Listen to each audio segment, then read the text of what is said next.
ಬೆಳಗಾವಿ ಜಿಲ್ಲೆಯ ಸವದತ್ತಿ ತಾಲೂಕಿನ ಯರಗಟ್ಟಿ ಪಟ್ಟಣದಲ್ಲಿ ಸಿಎಂ ಸಿದ್ದರಾಮಯ್ಯ ಮತ್ತು ಉಪಮುಖ್ಯಮಂತ್ರಿಗಳಾದ ಡಿಕೆ ಶಿವಕುಮಾರ್ ಲೋಕಸಭಾ ಚುನಾವಣೆಯ ನಿಮಿತ್ತ ಪ್ರಜಾಧ್ವನಿ 2 ಕಾರ್ಯಕ್ರಮಕ್ಕೆ ಆಗಮಿಸಿದರು. ಈ ಸಂದರ್ಭದಲ್ಲಿ ಮಾತನಾಡಿದ ಸಚಿವೆ ಲಕ್ಷ್ಮೀ ಹೆಬ್ಬಾಳ್ಕರ್ ಅವರು, ಕಿತ್ತೂರು ರಾಣಿ ಚೆನ್ನಮ್ಮ ಹುಟ್ಟಿದ ನಾಡು, ಸಂಗೊಳ್ಳಿ ರಾಯಣ್ಣ ಹುಟ್ಟಿದ ನಾಡು, ಬೆಳವಡಿ ಮಲ್ಲಮ್ಮ ಹುಟ್ಟಿದ ನಾಡು, ಅನೇಕ ಸ್ವಾತಂತ್ರ್ಯ ಹೋರಾಟಗಾರರು, ವೀರ ಶೂರರು ಹುಟ್ಟಿರುವಂತಹ ಜಿಲ್ಲೆ ಯಾವುದಾದ್ರೂ ಇದ್ರೆ ಅದು ನಮ್ಮ ಬೆಳಗಾವಿ ಜಿಲ್ಲೆ. ಇಂತಹ ಗಂಡು ಮೆಟ್ಟಿದ ಜಿಲ್ಲೆಗೆ ಲೋಕಸಭಾ ಚುನಾವಣೆ ಪ್ರಚಾರದ ನಿಮಿತ್ತ ಸಿಎಂ ಸಿದ್ದರಾಮಯ್ಯ ಅವರು ಆಗಮಿಸಿದ್ದಾರೆ. ಪಕ್ಷ ಅಂದರೆ ಒಂದು ಪ್ರಬುದ್ಧತೆ, ಕಾಂಗ್ರೆಸ್ ಪಕ್ಷ ಅಂದರೆ ಅಭಿವೃದ್ಧಿ, ಕಾಂಗ್ರೆಸ್ ಪಕ್ಷ ಎಂದರೆ ಗ್ಯಾರಂಟಿ. ಇವತ್ತು ಕೊಟ್ಟಿರುವಂತಹ ಭಾಷೆ ಉಳಿಸಿಕೊಂಡಿರುವ ಪಕ್ಷ ಯಾವುದಾದರೂ ಇದ್ದರೆ ಅದು ನಮ್ಮ ಸರ್ಕಾರ ಎಂದು ಹೇಳಿದರು.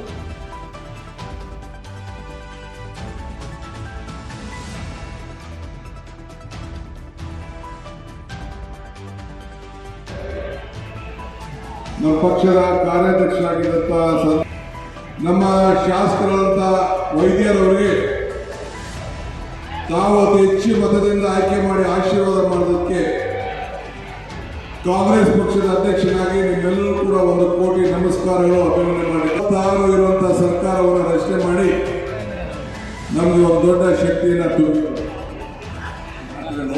ಲಕ್ಷ್ಮೀ ಹೆಬ್ಬಾಳ್ಕರ್ ಅವರು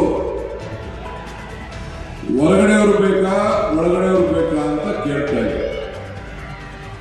ಅವರು ಮಗ ಬೇಕಾ ಬೀಗರು ಬೇಕಾ ಅಂತ ಕೇಳ್ತಾ ಇದ್ದಾರೆ.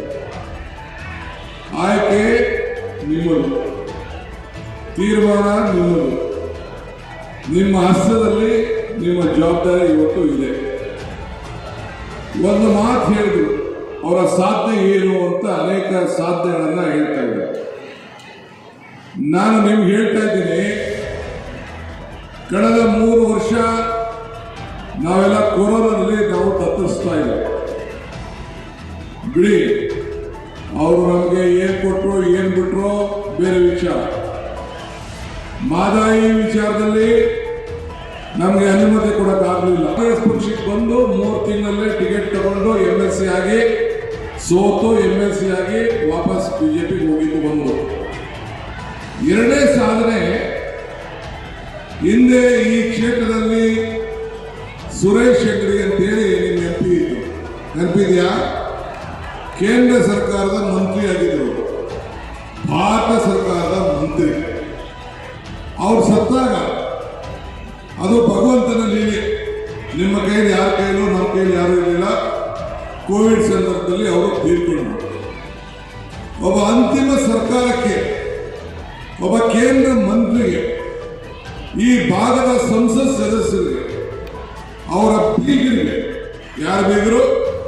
ಜಗದೀಶ್ ಶೆಟ್ಟರ್ ಬೀಗರಿಗೆ, ಆ ಬೀಗರ ಅಂತಿಮ ಸಂಸ್ಕಾರ ಮಾಡಲಿಕ್ಕೆ ತನ್ನ ಕುಟುಂಬದವರಿಗೆ, ತನ್ನ ಕಾರ್ಯಕರ್ತರಿಗೆ, ತನ್ನ ಕ್ಷೇತ್ರದ ಜನತೆಗೆ ಆ ಪಾರ್ಥಿವ ಶರೀರವನ್ನು ಕರ್ಕೊಂಡು ಬಂದು ತೆಗೆದುಕೊಂಡು ಬಂದು ಒಂದು ಸರ್ಕಾರದ ಚಿಕ್ಕ ವಿಮಾನದಲ್ಲಿ ತಂದು ನಿಮ್ಮ ದರ್ಶನ ಮಾಡಿಸುವಂತ ಭಾಗ್ಯ ಕೂಡ ನಮ್ಮ ಜಗದೀಶ್ ಶೆಟ್ಟರ್ ಅವರಿಗೆ ಕೊಡಕ್ಕಾಗಲಿಲ್ಲ ಅಂತಂದ್ರೆ ನಿಮ್ಮ ಲೋಕಸಭಾ ಸದಸ್ಯರಾಗಲಿಕ್ಕೆ ಅರ್ಥ ಇಲ್ಲ ಅಂತ ನಾನು ಹೇಳಿದ್ದೇನೆ.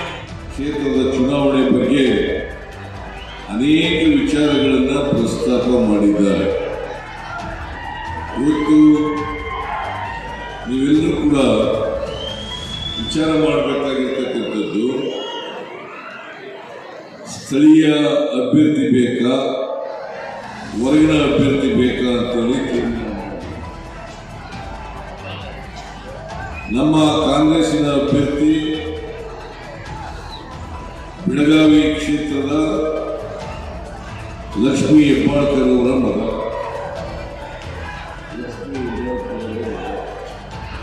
ನಿಮಗೆಲ್ಲ ಗೊತ್ತಿದೆ, ಲಕ್ಷ್ಮೀ ಹೆಬ್ಬಾಳ್ಕರ್ ಅವರು ಬೆಳಗಾವಿ ಗ್ರಾಮೀಣ ಕ್ಷೇತ್ರದ ಶಾಸಕಿಯಾಗಿ ಆ ಕ್ಷೇತ್ರದ ಅಭಿವೃದ್ಧಿಯನ್ನು ಮಾಡಿ ಬಹಳಷ್ಟು ಅಭಿವೃದ್ಧಿ ಕೆಲಸಗಳನ್ನು ಮಾಡಿದ್ದಾರೆ. ಜಗದೀಶ್ ಶೆಟ್ಟರನ್ನ ಹುಬ್ಬಳ್ಳಿಯಿಂದ ಕರೆದುಕೊಂಡು ಇಲ್ಲಿ ಅಭ್ಯರ್ಥಿಯನ್ನಾಗಿ ಮಾಡಿದ್ದಾರೆ. ಜಗದೀಶ್ ಶೆಟ್ಟರು ಚಂಚಲ ಮನಸ್ಸಿನವರು, ಅವರಿಗೆ ಯಾವುದೇ ಸಿದ್ಧಾಂತದ ಬಗ್ಗೆ ಬದ್ಧತೆ ಇಲ್ಲ. ಬಿಜೆಪಿನಲ್ಲಿ ಬಹಳ ವರ್ಷ ಇದ್ದವರು ಅವ್ರಿಗೆ ಟಿಕೆಟ್ ಕೊಡಲಿಲ್ಲ. ಯಾಕಂತಂದ್ರೆ ಸೋಲ್ತಾರೆ ಅಂತೇಳಿ ಅವ್ರಿಗೆ ಟಿಕೆಟ್ ಕೊಡಲಿಲ್ಲ. ಹುಬ್ಬಳ್ಳಿನಲ್ಲಿ ಅವರು ನಮ್ಮ ಪಕ್ಷಕ್ಕೆ ಬಂದರು. ನಾನು ಹಿಂದಿರ್ತೀನಿ, ನನಗೆ ಟಿಕೆಟ್ ಕೊಡಿ, ನಾನು ಮುಖ್ಯಮಂತ್ರಿ ಆಗಿದ್ದವನು, ವಿರೋಧ ಪಕ್ಷದ ನಾಯಕನಾಗಿದ್ದವನು ಅಂತ ಹೇಳಿದ್ರು. ನಮ್ಮ ಪಕ್ಷದಲ್ಲಿ ಅವರಿಗೆ ಟಿಕೆಟ್ ಕೊಟ್ಟು ಕೆಟ್ಟದಾಗಿ ಸೋಲಿಸೋದು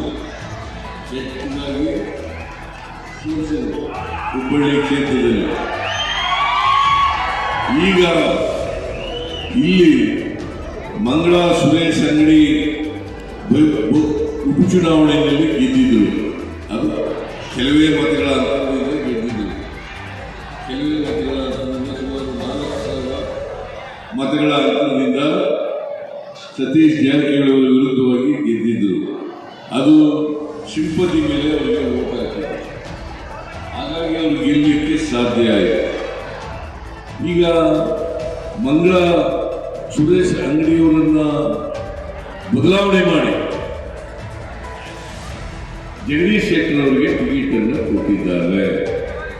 ನೀವು ಯೋಚನೆ ಮಾಡಬೇಕು, ಮಂಗಳ ಸುರೇಶ್ ಶೆಟ್ಟಿಯವರು ಸೋಲ್ತಾರೆ ಅಂತಕ್ಕಂಥದ್ದು ಅವ್ರಿಗೆ ಗೊತ್ತಾಗಿದೆ. ಅದಕ್ಕೆ ಇಡೀ ದೇಶದಲ್ಲಿ 100ಕ್ಕೂ ಹೆಚ್ಚು ಸಿಟ್ಟಿಂಗ್ ಎಂಪಿಗಳನ್ನು ಬದಲಾವಣೆ ಮಾಡಿದ್ದಾರೆ.